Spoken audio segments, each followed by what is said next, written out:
Poor woman was left alone on Christmas for not being able to have children, until a widowed billionaire with 4 girls chooses her and changes her life. Sarah looked at the ring on her finger. She spun it a final time before slipping it off.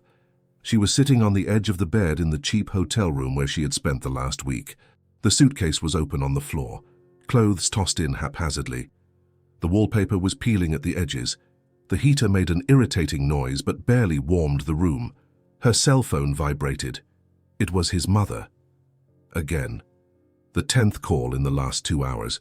She disconnected without answering. 3 hours earlier, David had spoken the words that still echoed in her head.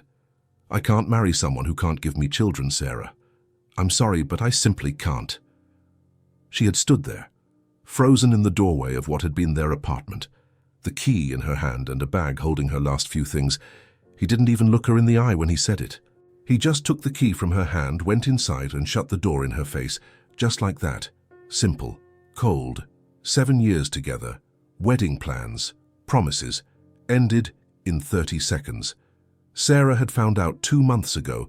The doctor was clear, direct, no beating around the bush. She wouldn't be able to get pregnant, uterine problems, irreversible. When she told David that night, he had held her hand and said it was okay, that they would figure it out, that they could adopt, that their love was bigger than that. A lie. All a lie. It only took him 8 weeks to give up on her. 8 weeks to decide she wasn't worth it. His mother had started making comments 3 weeks later. "Oh, but what about the grandchildren I wanted? David always wanted a big family." Sarah saw it in her eyes. She had never been good enough anyway. And David, he became increasingly distant, went out with friends, came home late, barely spoke, until today, Christmas Eve, when he simply said it was over. "So you understand, right?" he had said, as if he were being reasonable. "I've always wanted to be a father, to have my own children. I can't give that up." As if she were a bad job, he was quitting, as if 7 years meant nothing. Now it was Christmas Eve, and Sarah had nowhere to go. The hotel was too expensive for more than a week. Her family lived far away, and she didn't have the courage to call and say she had been thrown out. Their mutual friends had already chosen his side. She was utterly alone. Sarah grabbed her purse, put on the thin coat she had, and walked out of the room. She paid the bill with the last credit cards that still worked and stepped out onto the street. The cold hit her face immediately. It was a biting cold, the kind that hurts your bones. She pulled her coat tighter, but it didn't help. The streets of Manhattan were packed. Entire families walked hand in hand, laughing, taking pictures in front of the decorated storefronts. There was a choir singing in front of a church. The scent of hot chocolate and roasted chestnuts hung in the air. Christmas lights on every lamppost, in every store. Sarah walked aimlessly. She just walked. She passed clothing shops, crowded restaurants, and decorated squares. Everyone had a place to go. Everyone had someone waiting, except her. An hour later, her legs ached, and she couldn't take it anymore. She sat down on a park bench in Central Park, near a giant tree brightly lit with golden fairy lights. A family was taking photos in front of it. A couple was kissing on the other side. Children ran around, screaming with joy. And there she was, alone, invisible. Sarah put her head in her hands and let the tears fall. She couldn't hold them back anymore. She cried quietly, trying not to make a sound, but she sobbed a few times. No one cared. No one saw. Until a thin, clear voice caught her attention. "Daddy, why is she all alone on Christmas?" Sarah looked up, quickly wiping her tears. A little blonde girl, with huge blue eyes and rosy cheeks from the cold, looked at her with innocent curiosity. She must have been about 6 or 7. She wore a red beanie with a white pom-pom on her head.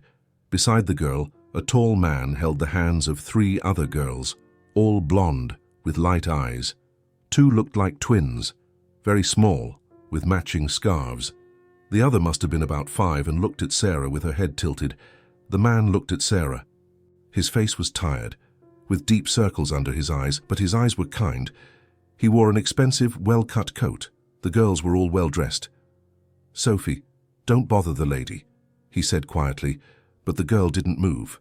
"But Daddy, she's crying." Sarah wiped her face again, embarrassed.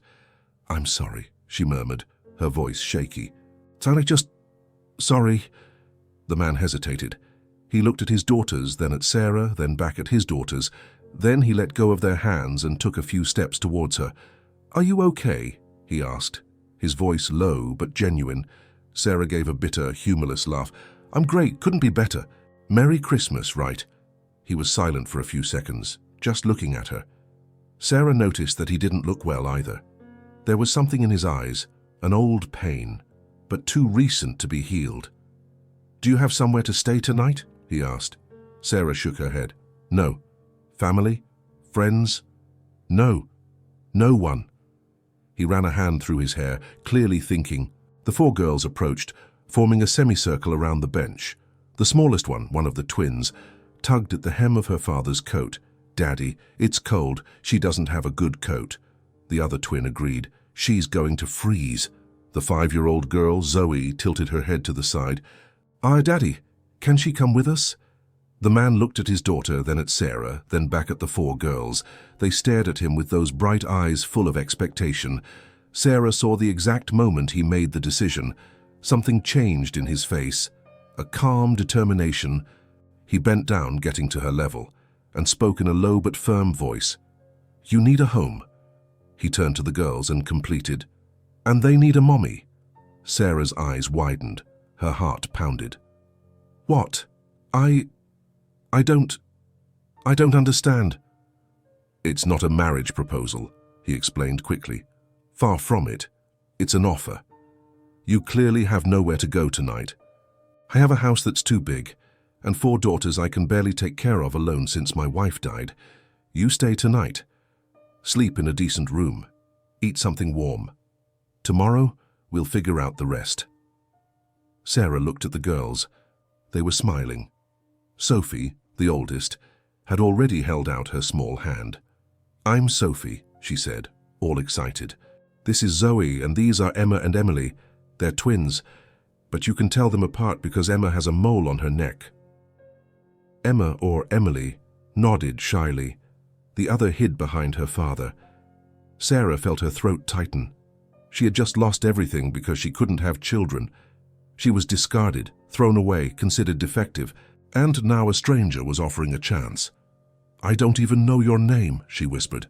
"Matthew," he replied, holding out his hand. "Matthew Harrington, and you." Sarah Coleman. Sarah." He kept his hand outstretched. "Come with us, please." She looked at his hand, then at the cold bench where she was sitting, then at the crowded streets full of happy people she didn't know. She took a deep breath and accepted his hand. The house wasn't a house. It was a genuine mansion in the Hamptons. Sarah stood at the gate, speechless. The car had passed through an automatic gate, driven up a long tree-lined driveway, until it stopped in front of a massive 3-story structure with white columns and huge windows. "My God," she whispered. Matthew got out of the car and helped the girls out. They ran to the door, already accustomed to it. Sarah got out slowly, still processing. "Come on," Matthew called, holding the door open. Sarah went in. The hall was huge, with gleaming marble floors, a gigantic crystal chandelier on the ceiling, and a wide staircase leading upstairs. There was a Christmas tree in the living room, enormous and fully decorated, but slightly crooked as if it had been put up in a hurry. "Sorry about the mess," Matthew said, taking off his coat. "I'm not great with this decorating stuff." The girls ran inside, throwing coats, hats, and gloves along the way. Sophie yelled that she was thirsty. Zoe wanted cookies. The twins argued about who would sit on the sofa first. Sarah stood there, frozen, unsure what to do. "Please, come in," Matthew said with a tired half-smile. "Seriously, make yourself at home." She walked in slowly, looking at everything. The house was beautiful, impeccable, clearly expensive, but there was something strange about it. It seemed empty. It had expensive furniture, but it lacked life, it lacked warmth. "You must be hungry," Matthew said, heading toward the kitchen. "I'll try to make something." "I can help," Sarah offered quickly. He stopped and looked at her, surprised. "You don't have to." "I know, but I want to help. Please." They went to the kitchen together. It was huge, modern, with a center island and state-of-the-art appliances. Matthew started taking things out of the refrigerator in a somewhat lost manner, clearly unsure where to start. Sarah watched for a few seconds, then gently took control. "Let me do it," she said, with a small smile. "You sit down. You look exhausted." Matthew was about to protest, but the girls invaded the kitchen at that moment, all talking at once. "Sarah, do you like dolls? I have 200. Sarah, do you know how to braid hair? No one here knows how. Sarah, how old are you? Sarah, are you sleeping here?" Sarah laughed, a genuine light sound that she hadn't let out in days. Slow down, one at a time, okay?" She started cooking while answering. Sophie showed drawings she had made at school. Zoe told a confusing story about a unicorn and a dragon. Emma and Emily tugged at the hem of her shirt, asking for attention. Matthew sat on a stool and just watched. It had been months since his daughters had been like this. Excited, smiling, talking non-stop. Since his wife died 6 months ago, the house had become a quiet, heavy place. The girls cried a lot at first. Then they became quiet. He didn't know how to handle any of it. He hired nannies, but none stayed longer than 2 weeks. But with Sarah, they were different children. When dinner was ready, simple spaghetti with sauce and cheese, everyone sat down at the large dining room table. And it was pleasant. The girls ate and talked. Sarah served, adjusted napkins, cut the twins' food into small pieces, and gently wiped dirty mouths. Matthew was silent most of the time, but watched every detail. It had been a long time since a dinner in that house had felt this way. Dinners were tense, quick and functional after his wife got sick. After she left, everyone ate in silence and went to their own corners. But tonight was different. There was laughter, there was conversation, there was life. After dinner, Sarah started clearing the plates. Matthew went to help, but she signaled for him to sit down. "I'll do this. You rest." Then she looked at the girls, who were starting to get sleepy. "How about a bedtime story?" The 4 girls practically screamed with delight and ran to the living room. Sarah followed them, laughing. Matthew stayed behind, but then went to the living room doorway and stopped there, leaning on the frame, observing. Sarah was sitting on the plush rug, legs crossed, with a children's book on her lap, a story about a princess and a dragon, and read with different voices for each character. A deep voice for the dragon, a thin voice for the princess. The girls were mesmerized. Emma and Emily started dozing off halfway through the story, leaning on each other. Zoe yawned every 2 sentences. Sophie struggled to keep her eyes open.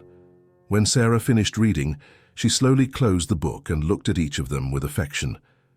"Bedtime, girls," she said quietly. She leaned in and kissed each one on the forehead, a simple, natural gesture, full of affection. "Sleep tight, my loves." The girls stumbled up the stairs, sleepy but with smiles on their faces.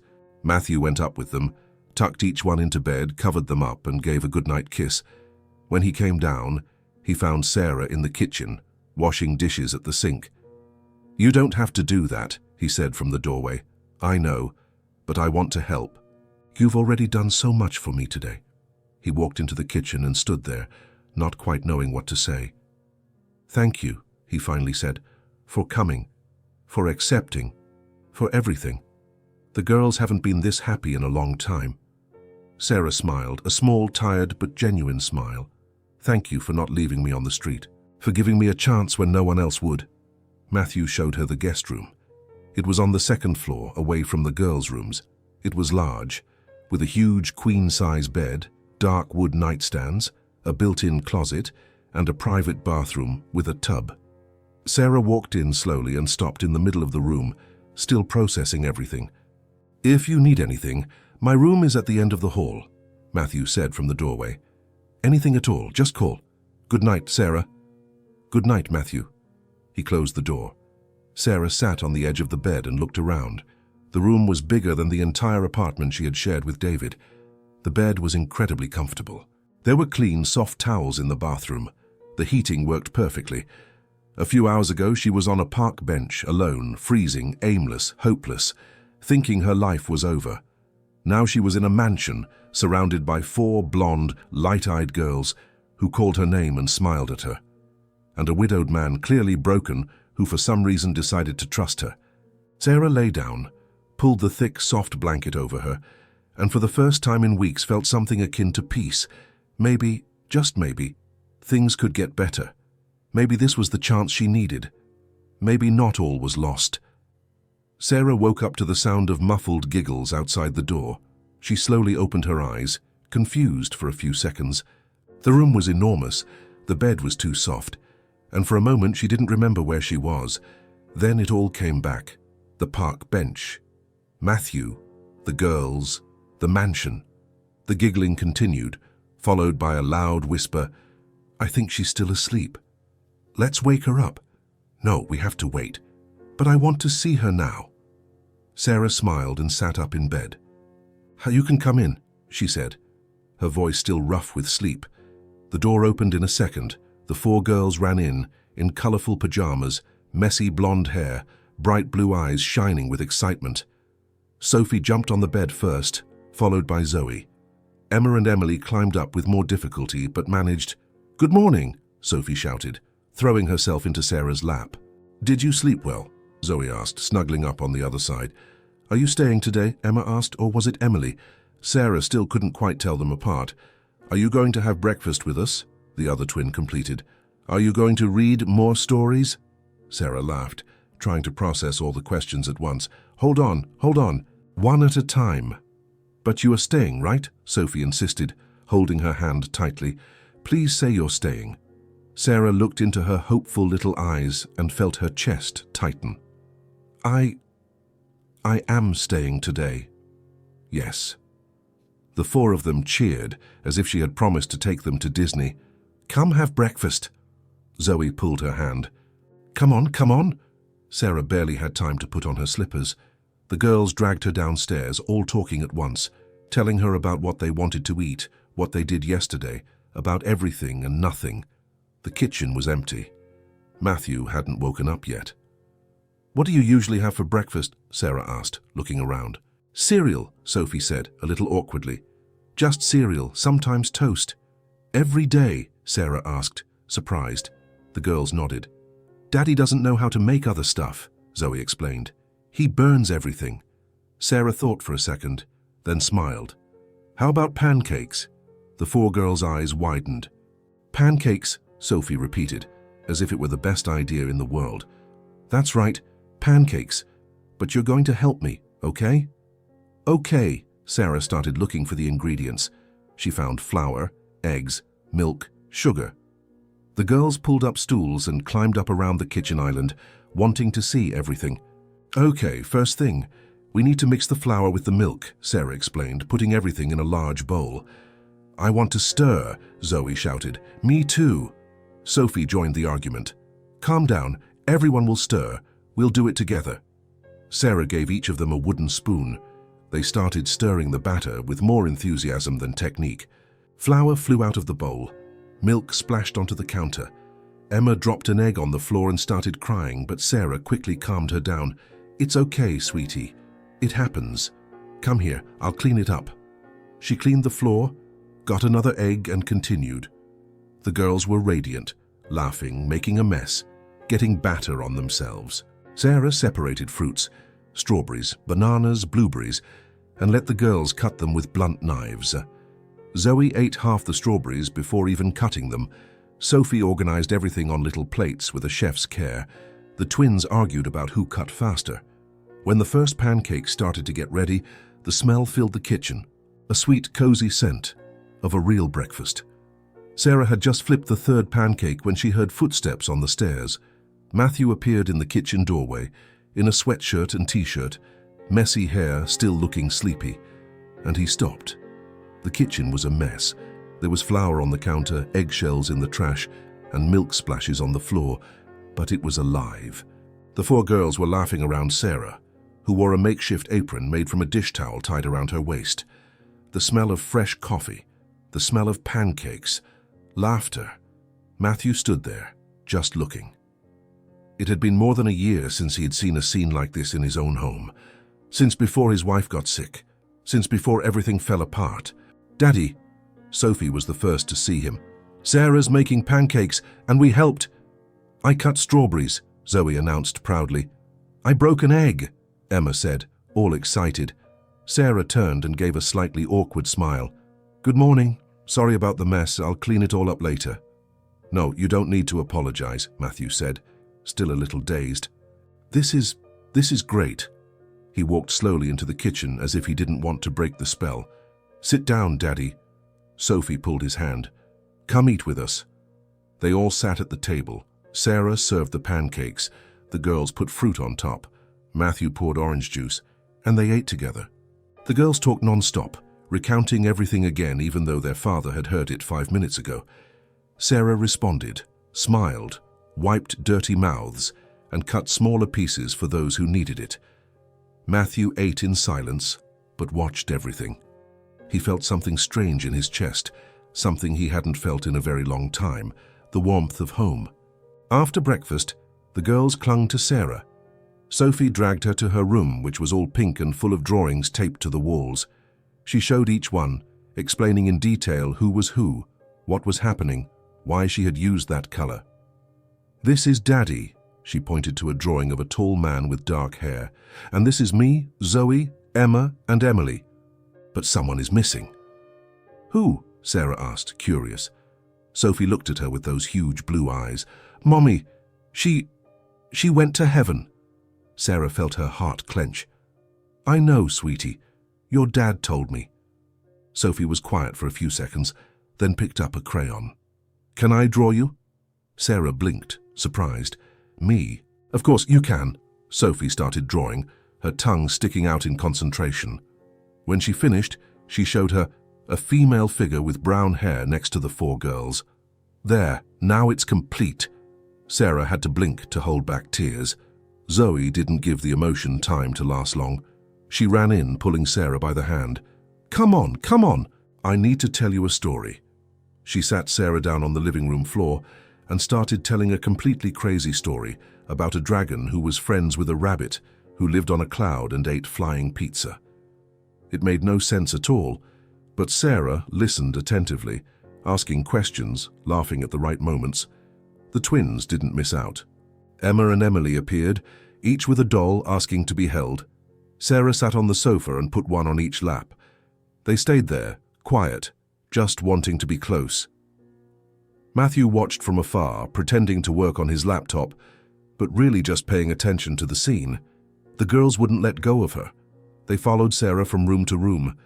When she went to get water, they went along. When she sat down, they sat next to her.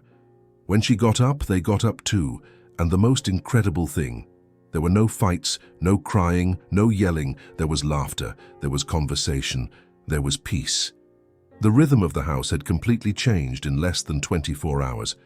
That evening, after the girls finally went to sleep, after another story read by Sarah, more kisses on the forehead, more sleep tight, my loves, the house fell silent. Sarah was in the kitchen, putting away the last of the dinner dishes. She had made simple spaghetti again, but the girls had loved it. She heard her own footsteps on the marble floor, the sound of the tap water, the distant sound of the wind outside, until she heard other footsteps. Matthew appeared in the doorway, 2 mugs in his hand. Tea? He offered. Sarah looked at him, surprised, then smiled. I'd love some. They sat at the kitchen table, facing each other. Matthew placed the mugs between them, and for a few seconds no one spoke, until he broke the silence. Can I ask you a question? Sarah held the warm mug between her hands. Of course. Matthew hesitated, as if choosing his words carefully. What happened before that night, before I found you on the bench? Sarah was quiet. She knew this moment would come. She took a deep breath. It's a sad story, she warned. You don't have to tell me if you don't want to. No, it's okay. You deserve to know. You took me in without knowing me. It's the least I can do. She took a sip of the tea, feeling the warm liquid go down and give her courage. I always wanted to be a mother, she began, her voice low, since I was little. I played with dolls, pretended to take care of babies, planned what it would be like when I grew up. It was my dream. Matthew listened in silence, without interrupting. I was with my ex-fiancé for 7 years. We had plans. Marriage, a house, children. Everything planned. Until 2 months ago, I found out I can't get pregnant. Uterine problems. The doctor was very clear, irreversible. She stopped, swallowing the lump in her throat. When I told him, he said it was okay, that we would figure it out, that love was more important. But it was a lie. 8 weeks later, he ended everything. He said he couldn't marry someone who couldn't give him children. He took the key back and slammed the door in my face. Matthew clenched his fists under the table, but said nothing. His family always thought I wasn't good enough, Sarah continued, and his mother started making comments that he deserved better, that there were so many women out there. I felt discarded. Like I was a defective product on a shelf. She wiped away a tear that escaped. I stayed in a cheap hotel for a week, but the money ran out. I didn't have the courage to call my family and tell them I'd been dumped. The friends were more his than mine. So I left, I walked, and I ended up on that bench on Christmas Eve, alone, with nowhere to go. The silence hung heavy for a few seconds. Then Matthew spoke, his voice low but firm. "He's an idiot." Sarah gave a wet laugh. "Yes, he is." "No, seriously." Matthew leaned forward. "He is a complete jerk. Any man who throws you away for that didn't deserve you from the start." Sarah looked at him, surprised by the intensity in his voice. "I've never seen anyone handle children as well as you do," Matthew continued. "In less than 24 hours, you've done more for them than I could in 6 months. They won't stop smiling. They aren't fighting. They aren't crying. They love you." "Matthew, and it's not just that." He shook his head. "You are kind. You are patient. You are amazing. And the fact that you can't get pregnant doesn't change any of that. You were born to be a mother, Sarah, just not in the way you imagined." Sarah felt the tears fall for real now. "Thank you," she whispered. "You don't know how much I needed to hear that." Matthew reached out his hand across the table. Sarah took it. And there, in the silent kitchen of a huge mansion, in the middle of the night, two strangers who met on a park bench formed the first true bond. Trust, respect, and maybe, just maybe, the beginning of something greater. Matthew went back to work the following Monday. He left early, in a suit and tie, briefcase in hand, with a strange feeling in his chest. It was the first time in 6 months he had left his daughters with someone who wasn't a hired nanny. Sarah was in the kitchen when he came downstairs, already preparing the girls' breakfast. "Are you sure you'll be okay?" he asked for the 3rd time. "I am," Sarah replied, with a calm smile. "Go to work. We'll be fine here. If you need anything at all, call me." "I will call, I promise. Now go or you'll be late." Matthew hesitated a few more seconds, then nodded and left. In the car, he turned his phone on speakerphone just in case Sarah needed him. At the office, he checked his messages every 10 minutes, but nothing. No emergency calls, no desperate messages, only silence, and that somehow felt good. Sarah established a routine in the following days. She woke up early, before the girls. She prepared breakfast, pancakes, scrambled eggs, toast with jam, nothing too elaborate, but made with care. When the girls came down, the table was already set. After breakfast, they had reading time. Sarah sat with them in the living room, chose children's books from the shelf, which clearly hadn't been opened in a long time, and read with different voices. The girls loved it. Then came a small chore, putting away toys, organizing drawings, folding towels, simple things, but they made the girls feel useful, important. In the afternoon, playtime. In the garden when it wasn't too cold, inside when it was. Dolls, drawings, made-up stories. Zoe led the crazy games. Sophie organized everything. The twins laughed and ran after the others. And then, nap time. Sarah discovered that if she put all 4 down for an hour after lunch, they were less cranky at night. So she created a ritual. A short story, low lights, soft blankets, and they would sleep. The house had a rhythm now, a structure, a flow. And Matthew noticed the difference when he came home. The girls were happy, calm. They didn't come running and screaming like before. They came smiling, telling him about their day, wanting to show him what they had done. It was different. It was better. On Thursday of that week, Matthew decided to come home early. He didn't have a specific reason. He finished his meetings ahead of schedule and simply decided to go home. He wanted to see how things were. He wanted to see his daughters. He wanted to see Sarah. He parked in the garage and entered through the kitchen door, quietly, without making a sound. The house was silent, but it wasn't that heavy, suffocating silence that existed before. It wasn't the silence of an empty, sad, lifeless house. It was a silence of peace. Matthew dropped his briefcase on the kitchen counter and headed towards the living room. He heard a low, soft voice talking about an enchanted forest. He stopped at the doorway, and the scene in front of him made him forget to breathe for a few seconds. Sarah was sitting on the sofa, cross-legged, with a book open on her lap. The light was low, only the Christmas tree was blinking in the corner, casting a soft golden glow throughout the room. Emma was sleeping deeply on her left arm, her little blonde head resting on Sarah's shoulder, her mouth slightly open. Emily was sleeping on her right arm, in the same position, like a mirror image of her sister. Zoe was leaning against Sarah's shoulder, fighting sleep, her blue eyes half closed, half open, trying to hear the end of the story, but clearly losing the battle. And Sophie was lying on the sofa, her head in Sarah's lap, looking at the book, listening carefully to every word, but also tired, yawning occasionally. Sarah read with that soft, calm voice, which was neither too loud nor too quiet. It was perfect. She read about a princess who got lost in the forest and found her way back home by following the stars. Matthew stood there, frozen in the doorway, unseen. He just watched. Sarah turned the page carefully, trying not to wake Emma and Emily. Zoe finally gave up the fight and closed her eyes, her body relaxing against Sarah. Sophie yawned again, but kept listening. The whole scene was perfect. There was no other word. It was simply perfect. The four blonde, light-eyed girls, his greatest treasures, his greatest responsibilities, his greatest joys, were there. Peaceful, safe, happy, in the arms of a woman he had known for less than a week. And Sarah? She held the four of them carefully, as if they were made of glass, as if they were precious, as if they were hers. Matthew felt something strange happen in his chest. It wasn't just gratitude.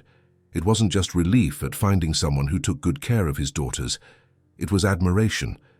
Deep, genuine admiration for this woman who had appeared out of nowhere, broken and alone, and yet had so much love to give, so much affection, so much patience. He had spent 6 months trying to do what she made look so natural, trying to be both father and mother, trying to fill the void his wife had left, and failing so badly that the girls had shut down, become sad, distant. But Sarah, in less than a week, she had brought life back into that house, and it wasn't just because of the help. It wasn't just because she cooked and cleaned and organized. It was because of the heart she had, a heart that had been broken, discarded, thrown away as if it were worthless, and yet she chose to love. She chose to care. She chose to give all of herself to 4 girls she barely knew. Matthew swallowed hard, feeling his eyes sting. Sarah finished the story, closed the book slowly, and looked at the 4 girls. Sophie had finally fallen asleep too. All 4 were sleeping. She stayed there, just holding them, without moving, not wanting to wake them up. Matthew knew he should say something, make some noise, announce that he had arrived. But he couldn't. He just kept watching for a few more seconds, until Sarah turned her head and saw him. Her eyes widened in surprise, and she opened her mouth to speak, but Matthew raised his finger to his lips, signaling silence. He walked slowly into the room, stepping carefully not to make noise on the wooden floor. "Do you want help?" he whispered. Sarah nodded, grateful. Matthew gently picked up Emma, taking her off Sarah's arm. The girl didn't even stir. She continued to sleep deeply. He took her to her room, put her in bed, and covered her up. He came back and picked up Emily. Same thing. Then Zoe. Sophie was the last. She grumbled a little when Matthew picked her up, but quickly fell back asleep. When he came back down, Sarah was stretching on the sofa, moving her arms carefully. "How long were you like that?" Matthew asked, still whispering even without the girls around. "An hour, more or less," Sarah replied, laughing quietly.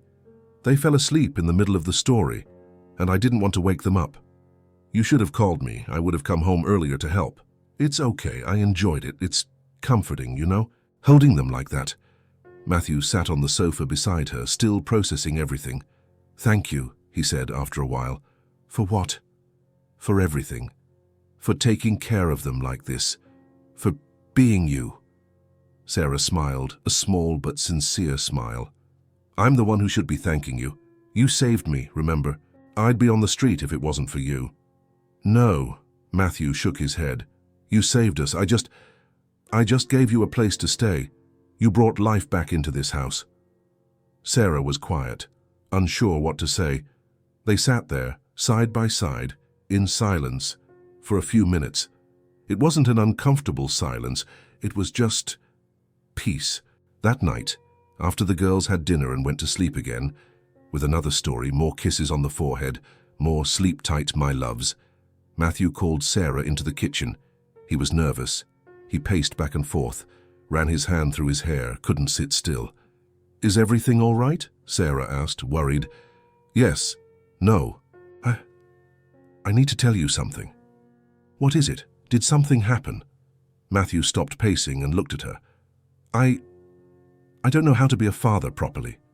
Sarah blinked, surprised. "What? Matthew, you... No, seriously." He shook his head. "I don't know.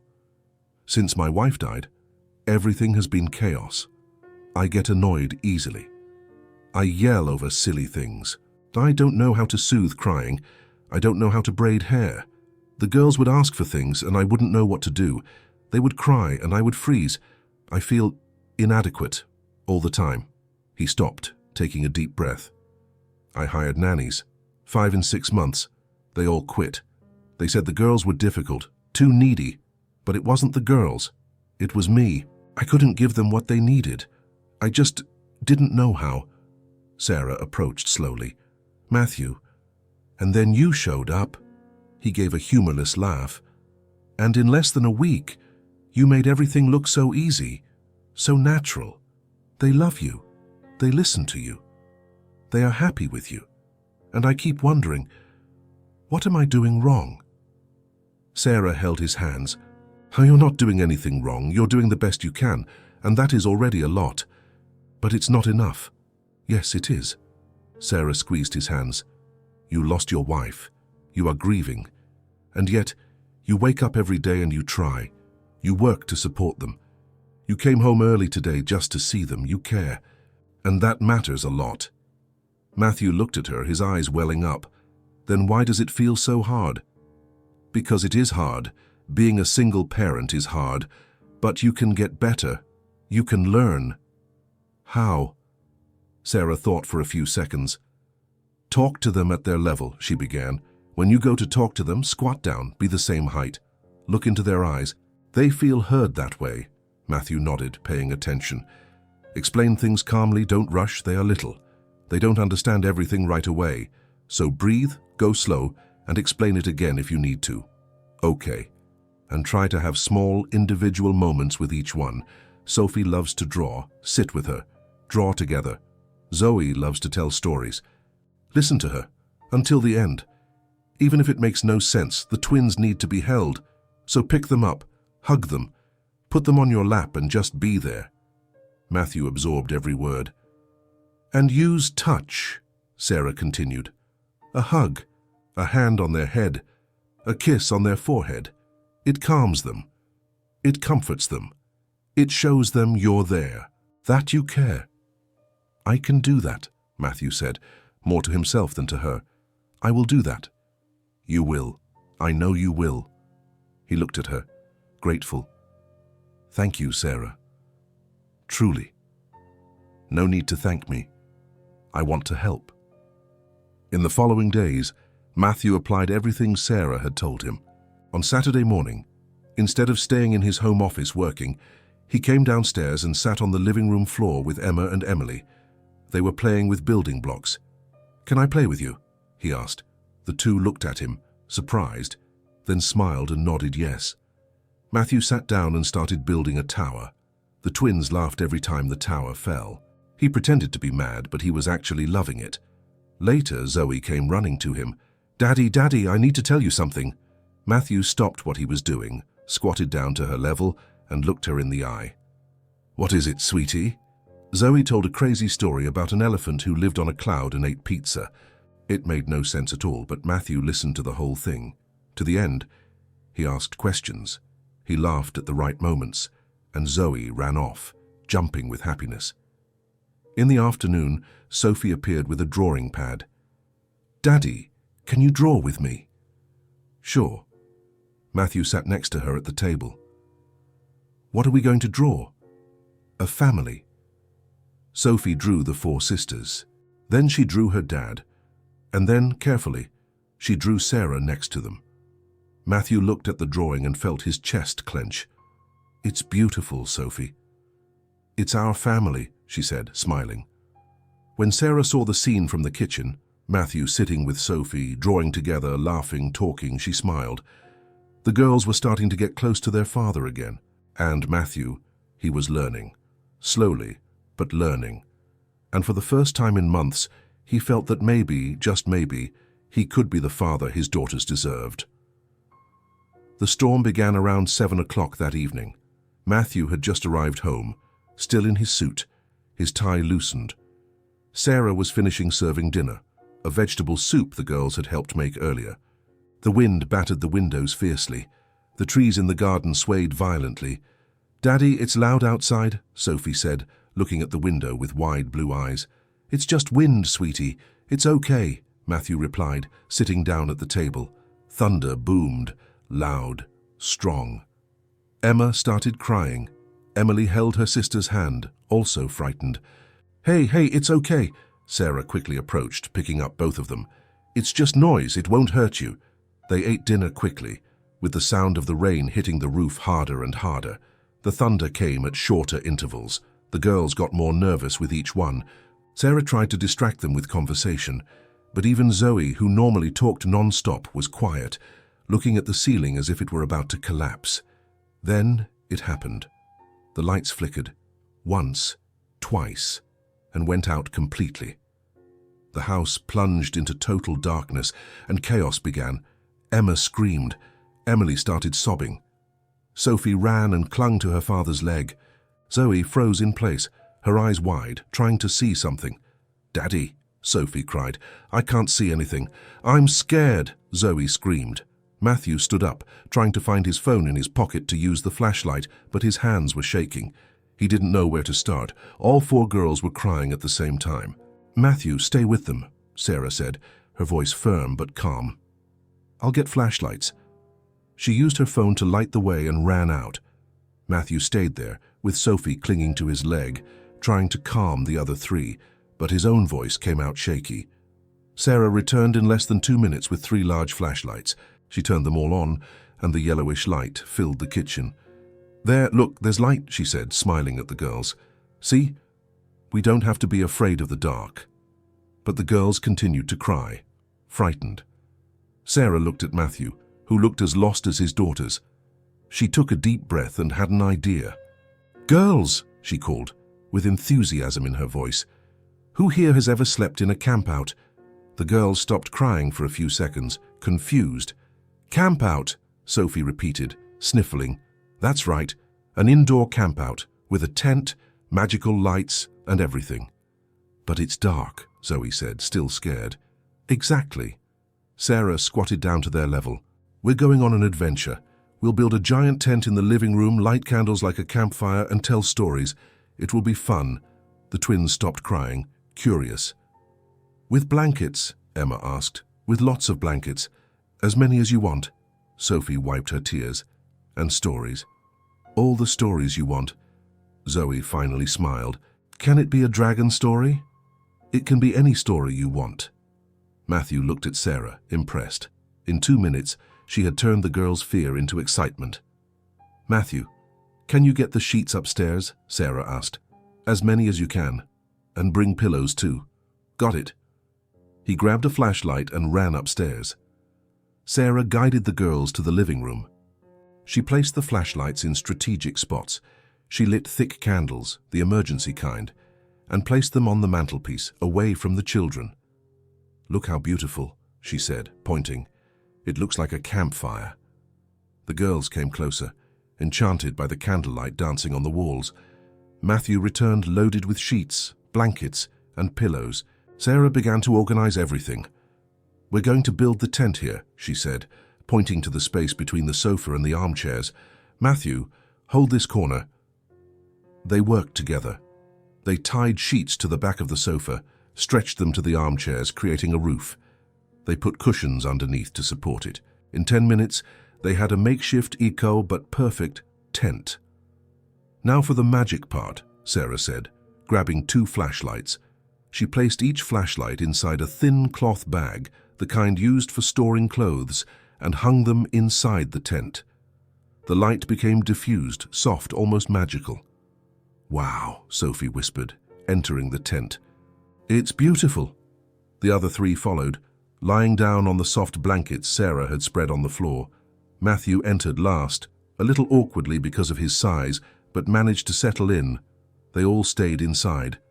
The candles outside gave a weak, warm light. The flashlights inside the tent created soft shadows. The sound of the rain outside, which had been frightening before, now seemed almost comforting. "And now?" Zoe asked, excited. "Now we tell stories," Sarah said. "Who wants to start?" "Me," Zoe raised her hand. "I have a story about a dragon who lived on a mountain and ate pizza." Matthew and Sarah laughed. The other girls did too. Zoe started telling the story, gesturing with her hands, making voices, inventing increasingly absurd details. Sarah listened attentively, asking questions. Matthew, guided by her example, joined in. "And did the dragon breathe fire?" he asked, with a serious voice. "He did," Zoe answered, excited. "But it was blue fire that didn't burn. It just heated up the pizza." "How convenient," Matthew said, and everyone laughed. Sophie told the next story, about a princess who saved a prince from a castle. Matthew did the prince's voice, all dramatic, pretending to faint. The girls burst into laughter. Emma and Emily tried to tell a story together, but it got confusing because they talked at the same time. Sarah helped by asking questions to organize the narrative. In the end, it was a story about 2 twin fairies who lived in a giant flower. Matthew realized he was having fun, truly. He wasn't stressed. He wasn't worried about work. He was just there, present, laughing with his daughters. After a while, the girls started to get sleepy. Zoe yawned. Sophie rubbed her eyes. The twins leaned against Sarah. "I think it's time for bed," Sarah said quietly. "But I don't want to go to my room," Sophie murmured, almost asleep. "It's dark upstairs." "Who said we're going to your room?" Sarah smiled. "We're sleeping here all together, in the campout." "Can we?" Emma asked, excited. "Of course you can. It's a real campout, and at a campout everyone sleeps together." The girls smiled, relieved. Sarah adjusted the blankets. Matthew got more pillows. They organized everything to make it comfortable. Emma lay on Sarah's left arm, snuggling in. Emily on her right arm. Both closed their eyes almost immediately. Zoe leaned against Sarah's shoulder, fighting sleep for a few more minutes, but soon gave up. Sophie lay near her father, taking his hand. "Daddy?" "Yes, sweetie." "I liked the campout." "Me too." "Can we do it again?" Matthew looked at her, at the oldest blonde, light-eyed girl, the one who always tried to take care of her younger sisters, the one who carried so much weight on her small shoulders. "We can do it whenever you want," he replied, kissing her forehead. Sophie smiled and closed her eyes. Matthew looked around. The 4 girls sleeping, Sarah in the middle, holding the twins carefully, Zoe leaning against her, the soft light of the flashlights, the sound of the rain outside, the makeshift tent that felt more like a protective fort. He felt something in his chest. It wasn't just relief that the girls had calmed down. It wasn't just gratitude that Sarah had solved the situation. It was something bigger, deeper. It was love. Love for his daughters, who slept peacefully even in the middle of a storm. Love for that incredible woman who had appeared in their lives out of nowhere and had become essential in such a short time. Love for that moment, for that night, for that feeling of being complete. Matthew pulled a large blanket, carefully covering everyone. Sarah looked at him and smiled, a small but meaningful smile. He lay down beside them, closing the circle, and there, in that makeshift tent, with the storm outside and the dim light of the flashlights inside, they slept, all together. For the first time, they felt like a real family. After that night, something changed inside Matthew. He woke up the next morning still in the tent, with Sophie curled up on his arm, and realized he didn't want it to end. He didn't want to go back to the old routine, where he barely saw his daughters, where he came home late and they were already asleep. He wanted more nights like this, more moments like this, so he made a decision. On Monday, he arrived at the office and called his assistant. "Cancel all meetings after 4 in the afternoon," he said, "all of them. But Mr. Harrington, you have all of them. Starting today, I leave at 5. At the latest. Reorganize the schedule." The assistant blinked, surprised but nodded. "Yes, sir." Matthew started leaving earlier, much earlier than he used to. On the first day, he arrived home at 5:30. The girls were in the living room with Sarah, drawing. When they saw their father walk in, they screamed with joy. "Daddy!" Sophie ran to him. "You're home early." "I am. And I'm going to be home early every day now." The girls practically jumped on him. Matthew started applying everything Sarah had taught him, every day, with dedication. One afternoon, Sophie was at the kitchen table, drawing alone. Matthew came in and sat next to her. "Can I draw with you?" Sophie looked at him, surprised, then pushed a paper and colored pencils towards him. "Sure, Daddy. Draw a house." Matthew drew. It wasn't perfect. He was never good at drawing, but Sophie loved it. She put the drawing on the refrigerator next to hers. Sarah watched from the sink, doing the dishes with a discreet smile on her face. Another day, Zoe came running to her father with a story about a unicorn that saved the world using a rainbow. Before, Matthew would have said, "That's nice," and gone back to his computer. But now, he put down what he was doing, squatted down to her level and listened to the whole story. He asked questions. He laughed at the right moments. Zoe talked for 15 minutes straight, and he listened to every word. When she finished, she ran off, jumping with happiness. With the twins, Matthew learned that they just needed presents. So he started sitting on the living room floor and playing with them. He rolled on the rug, tickled them, built towers of blocks just to knock them down and make them giggle. Emma and Emily clung to him now. They asked to be held. They wanted him to carry them. They called Daddy all the time. And Matthew, he loved it. Sarah watched from afar, proudly. She saw the man she had met that day, frozen and lost, transform into the father the girls needed. The atmosphere of the house changed completely. Before, there was yelling, crying, tension, heavy silence. Now there was laughter, conversation, music, playtime. The house was alive. One evening, after the girls were asleep, Matthew and Sarah were in the kitchen. He washed the dishes. She dried. They worked in comfortable silence, side by side. Matthew glanced at her. Sarah was focused, carefully drying a plate. Her brown hair pulled back in a slightly crooked ponytail, wearing a simple t-shirt and sweatpants. She wasn't dressed up. She wasn't trying to impress. She was just her. And he thought she was beautiful. Sarah felt his gaze and turned. "What is it?" she asked, smiling. "Nothing. Just thank you." "Stop thanking me," she said, laughing. "You've thanked me like 20 times this week. It's because I'm so grateful. You changed everything here. You changed too. Look at you now. The girls adore you. They always did. I was the one who didn't know how to show that I loved them back." Sarah put the dry plate aside and looked at him, seriously. "You always loved them, Matthew. You were just lost, and now you found yourself." They stood there, looking at each other, for a few seconds longer than they should have. There was something in the air, something neither of them dared to name yet. Matthew looked away first, returning to the dishes, but his heart was beating faster. Sarah did the same, grabbing another plate, but she felt her cheeks warm up. It happened other times too. When Matthew came home from work and Sarah was playing with the girls in the living room, they exchanged long glances. When they all ate dinner together, and their hands accidentally brushed while reaching for the same napkin, when Matthew walked through the kitchen and caught her perfume, a simple scent but one that stuck in his memory, when Sarah saw him laughing with his daughters, truly being a father, and felt her chest tighten in a way she couldn't explain. Neither of them talked about it, neither of them brought up the subject, but it was there. Growing, developing, becoming increasingly impossible to ignore. And meanwhile, the girls continued to be happy. The house continued to be full of life, and slowly, without realizing it, they were becoming what they were always meant to be, a family. Matthew was acting strange all evening. Sarah noticed during dinner. He barely touched his food. He answered the girls in monosyllables. He looked at a fixed point on the wall, lost in thoughts that clearly troubled him. "Daddy, are you okay?" Sophie asked, tilting her head. "I am, sweetie. Just tired." But Sarah knew it wasn't just tiredness. There was something heavy in the air, something he was carrying and couldn't let go of.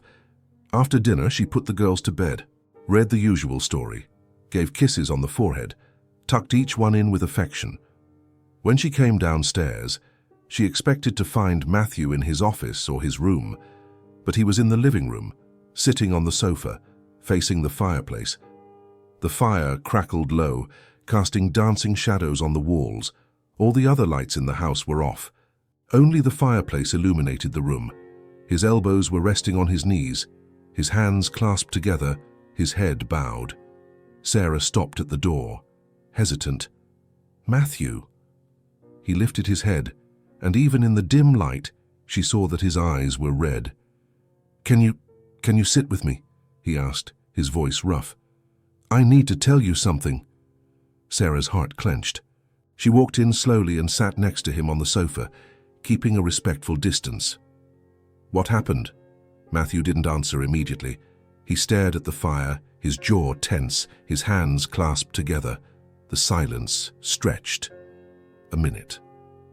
2. Sarah waited. She didn't rush him. She just stayed there, until he finally spoke. "There's something I've never told anyone," he began, his voice low, almost a whisper.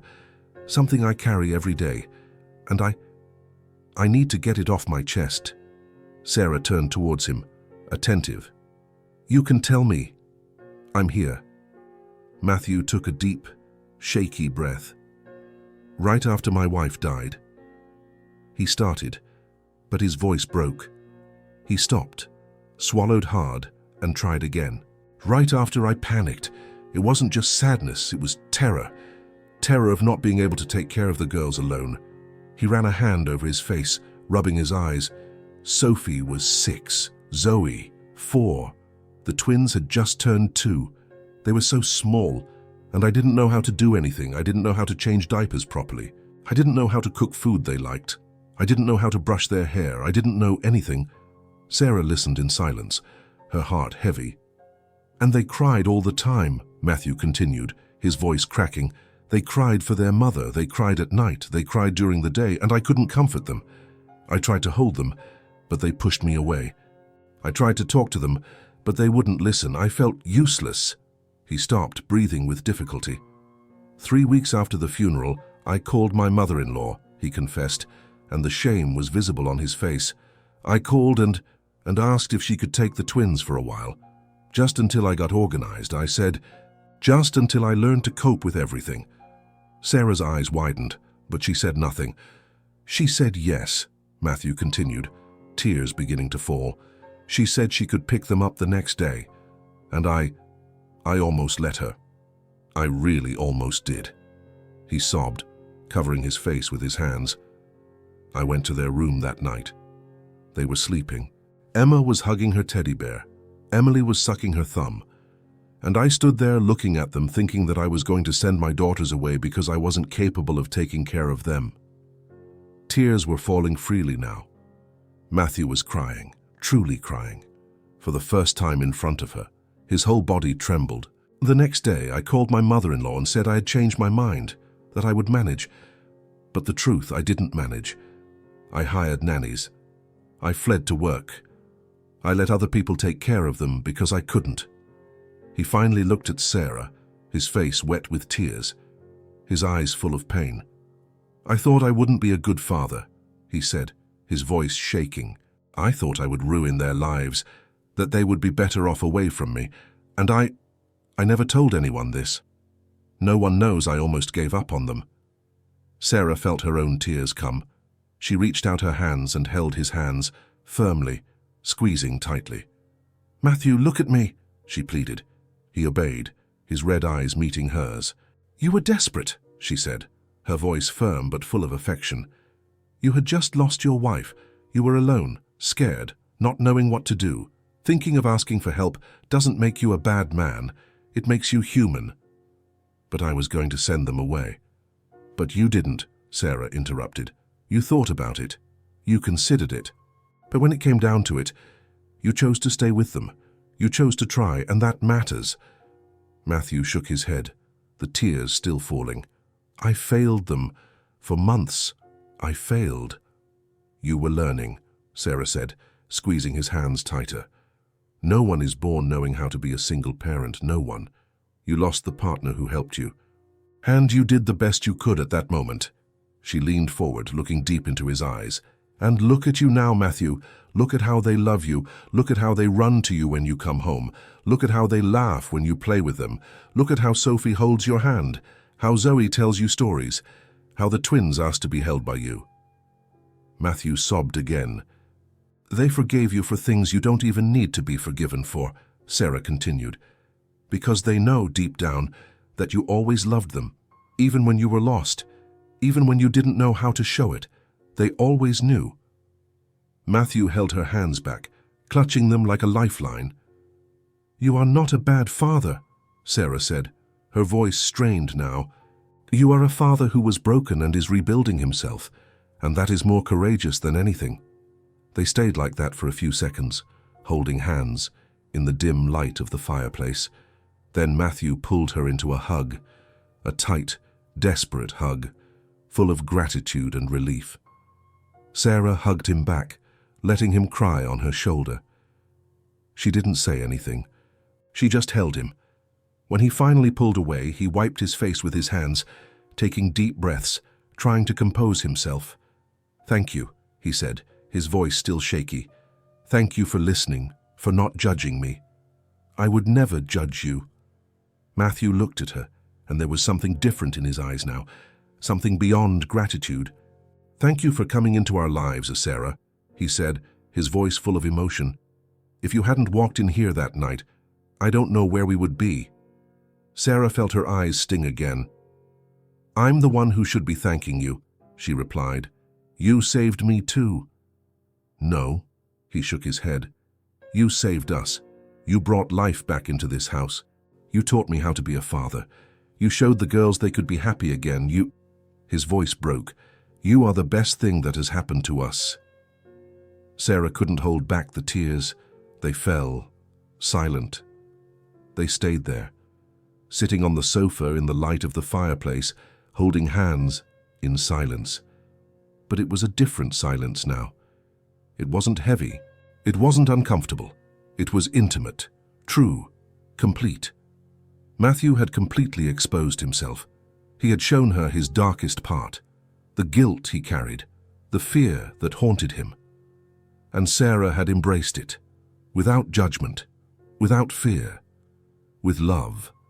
This was the turning point, the moment he trusted her completely, and the moment she realized she could no longer imagine life away from that house, away from those girls, away from him.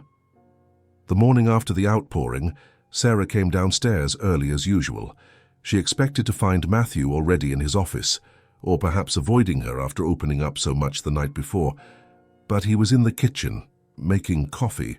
"Good morning," he said when he saw her, and there was something different about the way he looked at her. It wasn't the look from before. It wasn't just gratitude or friendship or respect.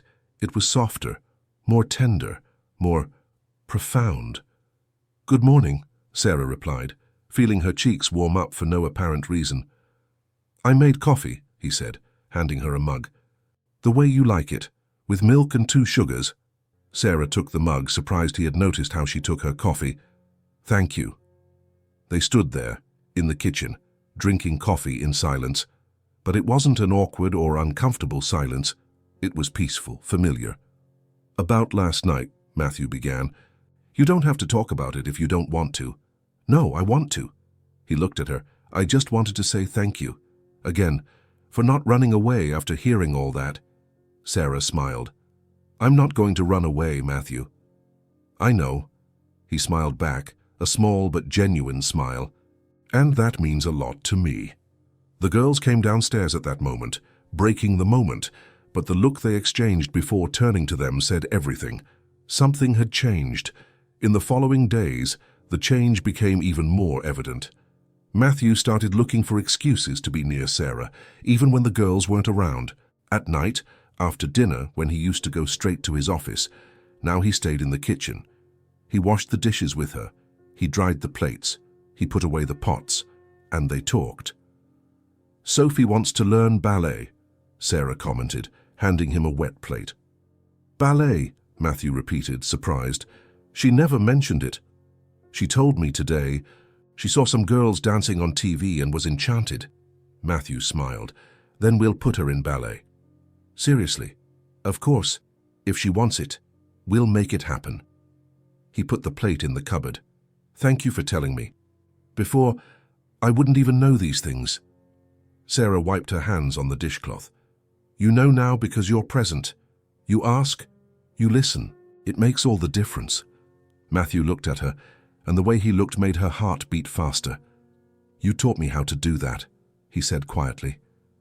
Sarah looked away, embarrassed, but smiling. Another day, they were tidying up the living room after the girls had played all afternoon. There were toys scattered everywhere, cushions on the floor, drawings on the table. How do they manage to make such a mess in so little time? Matthew asked, laughing, picking up a doll from under the sofa. It's a talent, Sarah replied, gathering building blocks in a box. They must practice when we're not looking. Matthew laughed harder. He picked up a cushion from the floor and threw it back onto the sofa. He missed. The cushion fell on the other side. Sarah laughed. You're terrible at throwing. Hey, it was the wind. What wind? We're indoors. The invisible wind, the one that only acts against me. Sarah rolled her eyes, laughing, and picked up another cushion. She aimed, hit perfectly. See, she said, smiling victoriously. No invisible wind. Matthew pretended to be offended. Okay, now you're showing off. They finished tidying up between laughs and jokes, and when they finally sat on the sofa to rest, Matthew realized he hadn't felt this light in years. You know, he said, breaking the comfortable silence, my wife loved this room. She chose all the furniture, the colors, everything. Sarah looked at him, attentive. She had good taste. She did. Matthew smiled, a soft sadness in his eyes, but not painful. She was great at those things, at making the house beautiful, welcoming. I was always a bit lost with decorating. You manage well. Only because she left everything ready. He looked around. Sometimes I look at this room and remember her sitting there, reading a book, or playing with the girls on the rug, and it hurts. But it's a different kind of pain now. It's no longer that paralyzing pain. It's just longing. Sarah gently held his hand. She seemed like an incredible person. Matthew squeezed her hand back. She would have liked you. Sarah felt her eyes sting. Really? I'm sure of it. She would look at you with the girls and she would smile. She would thank you. He looked at Sarah. I know she's thanking you, wherever she is. They stayed like that, holding hands, in silence. And it wasn't strange. It wasn't disrespectful, it was just right. Another night, Sarah was on the sofa reading a book. Matthew appeared with 2 mugs of hot chocolate. I thought you might like this, he said, handing her one. Thank you. Sarah took the mug, feeling the warmth in her hands. Matthew sat next to her, closer than before. Their shoulders were almost touching. Can I ask you something? Of course. Do you miss your life before coming here? Sarah thought for a few seconds. Miss the life? No. Miss how I thought things were going to be. Sometimes. She took a sip of the chocolate. I always imagined I would have my own family. Husband, children, that perfect life you see in movies. And when I found out I couldn't have children, it was as if everything I had planned collapsed. Matthew listened in silence. But now, Sarah continued, looking at him. Now I realize that family isn't just about blood, it's about choice. It's about who you love and who loves you back. And I feel more like part of a family here than I have anywhere else. Matthew swallowed hard. The girls love you. I love them too.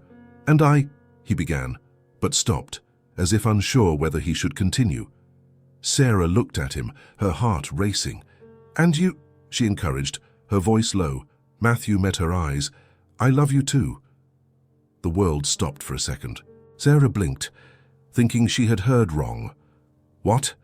Matthew put his mug aside and turned his body completely towards her. I love you, Sarah, not just as someone who helped me, not just as someone who takes care of my daughters.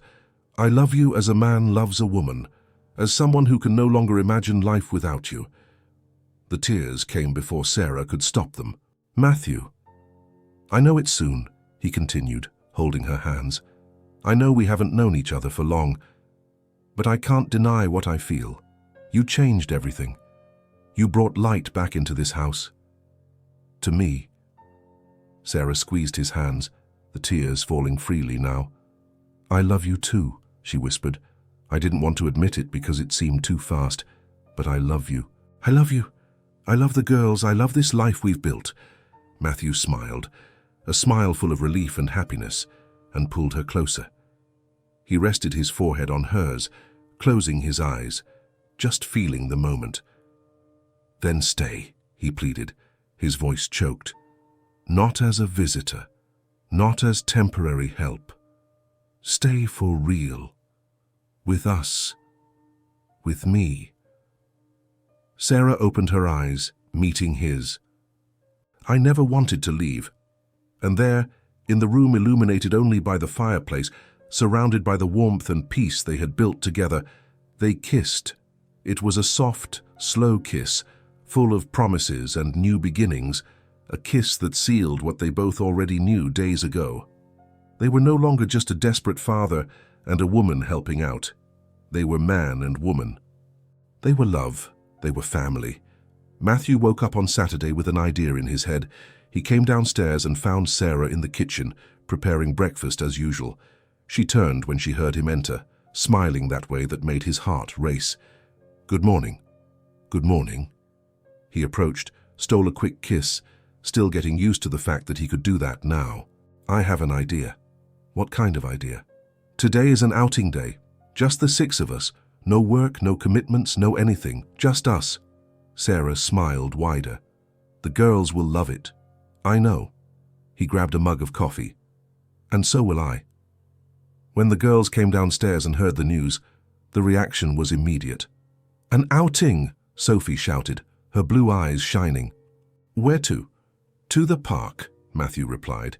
That big one with a playground and a lake. Can we bring a ball? Zoe asked, already jumping with excitement. We can bring whatever you want. And a frisbee, Sophie added. And a frisbee. And kites, Zoe continued. We don't have kites, sweetie. Then can we buy some? Matthew laughed.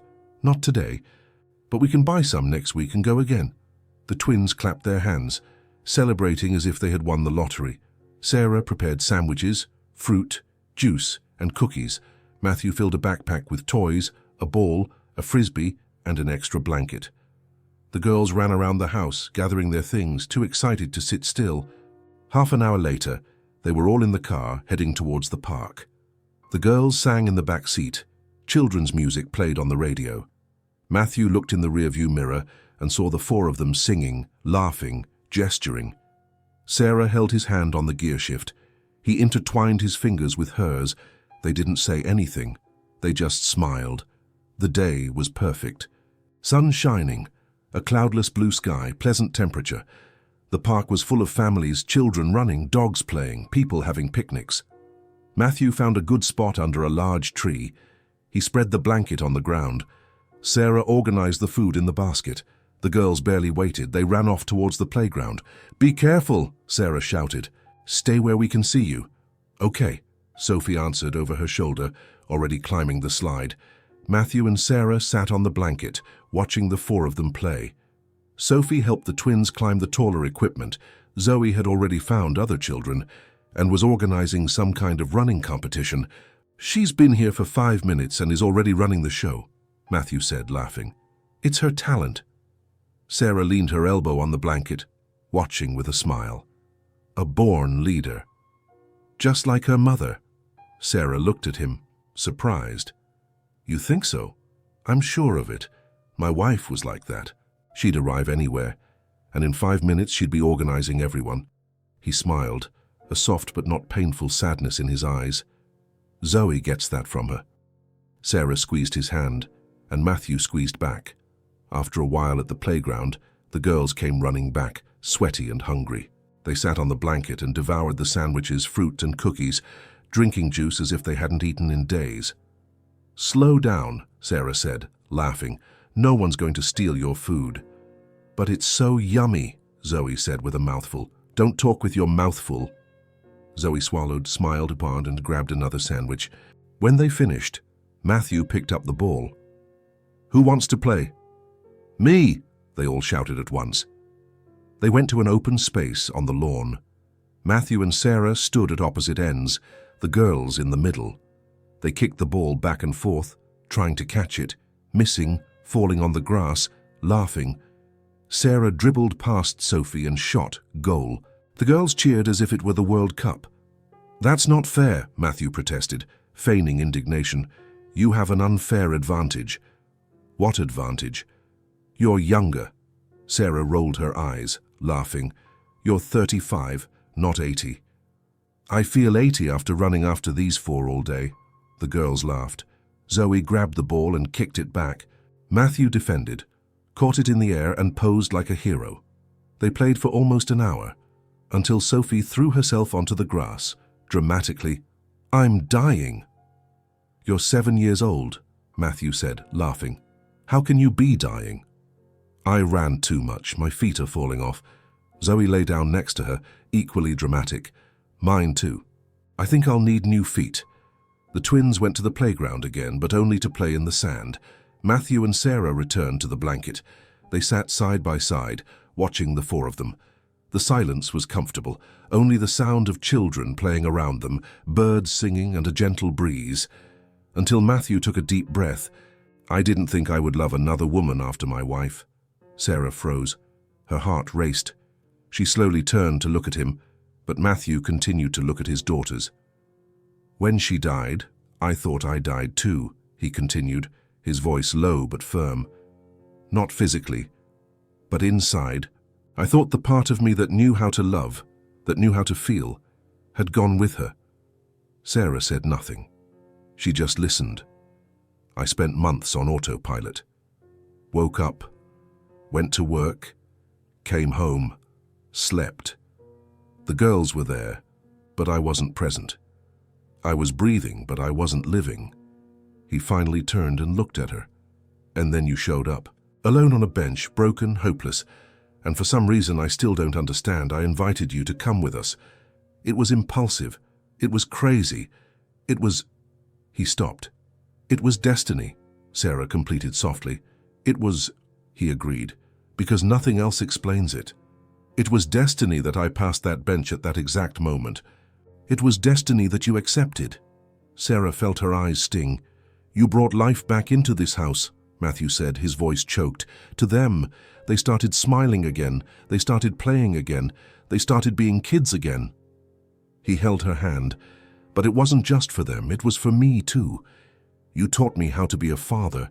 You taught me how to be present. You taught me that you can still start over, even when everything seems lost. Sarah's tears began to fall. I love you, Sarah, and I know I've said it before, but I need to say it again. I love you, not as a replacement. I love you for who you are, for the incredible woman you are. And I can no longer imagine my life without you. Sarah squeezed his hand, unable to speak, but her look said everything. Daddy! Sarah! Zoe shouted from afar. Come play with us. Matthew and Sarah exchanged a look. He smiled. She smiled back. They got up and ran toward the girls. 6 months later, the house woke up differently now. It wasn't the heavy silence from before, it was the sound of life. Matthew came downstairs at 7 in the morning and found Sarah already in the kitchen making pancakes. The sweet smell filled the house. He approached from behind, hugged her around the waist and kissed her neck. "Good morning, love." "Good morning." Sarah turned her head, stole a kiss. "Are you going to wake the girls?" "I'm going now." He went upstairs and went from room to room. Sophie was already awake, reading a book about ballerinas. "Good morning, princess. Breakfast is ready." "I'm coming, Daddy." In the room next door, Zoe was bundled up in her blanket. "Zoe, wake up. 5 more minutes. You said that yesterday. But today is different." Matthew laughed, pulled the blanket. "Get up. Sarah made pancakes." "Pancakes?" Zoe opened one eye. "With chocolate chips?" "Probably." "Then I'm coming." In the twins' room, Emma and Emily were sleeping cuddled up. Matthew sat on the edge of the bed, running his hand through their hair. "Girls, time to wake up." Emma grumbled, but opened her eyes. "Good morning, Daddy." "Good morning, sweetie. Come on, get up." 10 minutes later, the 4 came downstairs, in pajamas, messy blonde hair, blue eyes shining. The table was set. Pancakes, fruit, juice, milk. Matthew helped pack lunchboxes while Sarah served the plates. "Sophie, did you finish your drawing from yesterday?" Matthew asked. "I finished. I want to take it to the teacher." "Then don't forget to put it in your backpack." "Zoe, do you remember where you put your coat?" Sarah asked. "On the sofa." "Go get it, then. It's cold today." The routine flowed naturally. There was no yelling, no desperate rush. There was organization, calmness, and lots of laughter. The twins fought over the last heart-shaped pancake, but Matthew quickly resolved it by cutting it in half. "There, half for each of you." Emma and Emily accepted, satisfied. When they were all finished, they went upstairs to brush their teeth and change clothes. Matthew helped the twins with their shoes. Sarah braided Sophie's hair. At 8 o'clock, they were leaving the house. Matthew drove the girls to school. That afternoon, Matthew arrived home early. He had reorganized everything to be present. The afternoons were sacred. They were for the girls. "Daddy," Sophie ran to him. "Can you help me with my homework?" "Of course, sweetie." 5 minutes later, he was sitting at the table with Sophie, looking at her math notebook. "Let's do it together," he explained patiently. Sophie tried, made mistakes, tried again. He didn't get annoyed. He just encouraged her. "That's it. You got it." Sophie jumped out of her chair to hug him. Zoe appeared out of nowhere. "Daddy, do you know what happened today?" Matthew closed the notebook and turned to her. "What?" "We had to draw our family, and I drew you, Sarah, me, Sophie, Emma, and Emily, and the teacher put it on the wall." Matthew felt his chest clench. "That's awesome, Zoe. I'm so proud of you." Zoe ran off, jumping with happiness. Sarah watched from the kitchen. The man she had met months ago, frozen, cold, and lost, was a different person now. Light, present, truly being a father. That night, the twins came up to Matthew. "Hold us, Daddy." He picked up both of them, one in each arm. "Let's go upstairs, time for bed." He went up the stairs making an airplane sound. The girls laughed. He put each one in bed, covered them up and kissed their foreheads. "Good night, Emma, I love you." "I love you, Daddy." "Good night, Emily. I love you." "I love you, Daddy." He came downstairs and found Sarah on the sofa with Sophie and Zoe. "What movie tonight?" Matthew asked. "Moana," Zoe shouted. "Again." "But I love it." "Okay." Sarah went to get the twins. She came back down with one in each hand. They settled onto the sofa. The twins climbed onto Sarah's lap. Zoe curled up next to Matthew. Sophie sat on the other side. The movie started. The girls sang along. Matthew did the characters, voices. Sarah laughed. At one point, Matthew looked around. The 4 girls were there, happy, safe, loved. Sarah was next to him, holding the twins with affection. He looked at her over the tops of the blonde heads. Sarah felt his gaze and turned, and they exchanged a smile that said everything. It worked. We did it. This is our family. Matthew leaned in and kissed Emma's forehead. I didn't know how to be a father, he whispered, but you taught me. Sarah heard him. She reached out her hand. Matthew took it. And you 5 are everything I need, he completed. Sarah squeezed his hand, her voice choked. And you are everything I ever dreamed of. The girls continued watching the movie, completely wrapped in the love that surrounded them. The movie ended. The girls went upstairs, more kisses, more good night, more I love you. When Matthew and Sarah came back down, the house was silent. But it was that good silence, of peace, of home. They stayed in the living room, hugging on the sofa, enjoying the moment. Outside, the street was dark, but inside that house everything shone. Lights on, warmth, life, love in every room. A house that months ago was cold and empty, now radiated love. A father who didn't know how to be a father was now the best father his daughters could have. A woman who had been discarded for not being able to bear children was now a mother to 4 beautiful girls who loved her unconditionally. 4 girls who had lost their mother too soon but gained another. Different but equally special, and altogether they formed something none of them expected to find but all desperately needed. A family. Not by blood, not by planning, but by choice, by love, by destiny. And as the house rested that night, lit and warm, the 6 people inside knew a simple but profound truth. They had each other. And that was all they needed. If this story touched your heart, subscribe to the channel and turn on notifications so you don't miss the next ones. Leave a like because it helps this story get recommended to more people. See you in the next story.